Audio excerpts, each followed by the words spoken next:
Have you come across a situation in a meeting where somebody has got all the right questions to ask to the speaker or the presenter? And in fact, they're so good that whatever questions that they are asking, they are relevant for everybody else also to reflect on. Now, seeing this, in fact, you also want to ask questions, first of all, to create visibility and also not to look too dumb or not look at somebody who's not with the program. But there's a deeper reason behind that. Well, as a stakeholder, there are a couple of benefits that you can have of asking good questions. One, that is, you can learn a lot more about the other functions and make sense of what's happening within the organization. So, asking the right questions is one of the best ways to do that.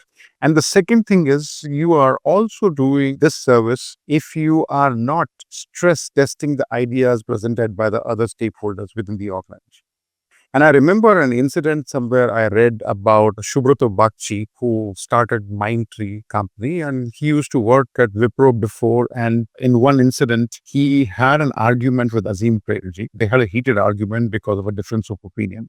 And after some time, he came back to Azim Premji and said that I would like to resign. And Premji's question was, why? And he said, well, obviously, because we don't seem to see things eye to eye.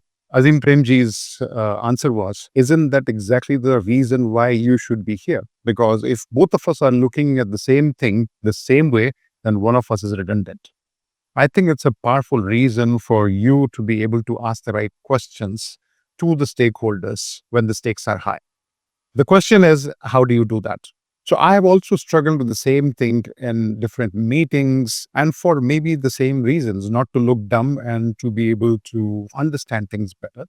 When I found somebody who could ask these right questions, I went and asked them. And this person said that he uses a framework which is practiced by lawyers to prepare for their case, to prepare for cross questioning. What he said made so much sense. His first thing was, well, you should be looking for something if you want to ask it questions. If you don't know what you're looking for, what exactly are you going to ask? So that was point number one. Point number two, he said that lawyers, when they're preparing for cross questioning, they're looking for these five things. They're looking for credibility, evidence, timelines, context, and jury appeal. These are the five things that they're looking for. And I started to think about it, and I realized that in coaching practice, also there is a framework for asking questions. In negotiation skills, also there is a framework for asking questions. And if I were to look at these two lines of questioning in these two situations, then you have a good framework that can be used in any meeting as well. So this is what I think can be a good framework for asking questions. So the first and the most important thing is that you should be looking for something. And when you don't find it or there is no clarity about that, that's your opportunity to ask a question. So here are the five things that you could look for in a meeting for clarity. And if you do not have clarity on any one of these five areas, that's when you can ask the question. How do you ask those questions? That is something in a different video I will capture. But here are the five things. First of all, what is the objective? What is the goal of the meeting? What is the problem we're trying to solve? What is the solution? What are the alternatives? And what are the trade-offs that we need to make? So if we have these five things handy anytime in a meeting, then you will have something to look forward to. If you do not have clarity, ask questions to build that clarity.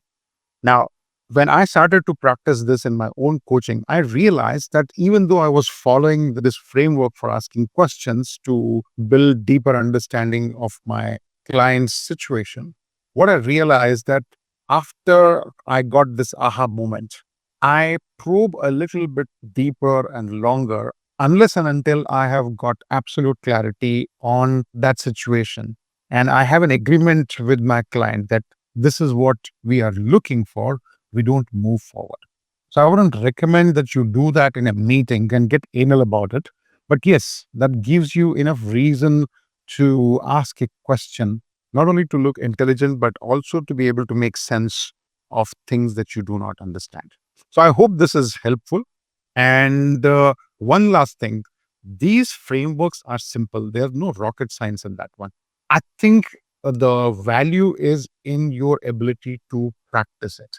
So, one way I would recommend that we put into practice is by making a note of these 5 points and just checking them off as you go along and build clarity on those. All right. Let me know exactly how it works out for you, and I'll be happy to hear your stories on this. Thank you.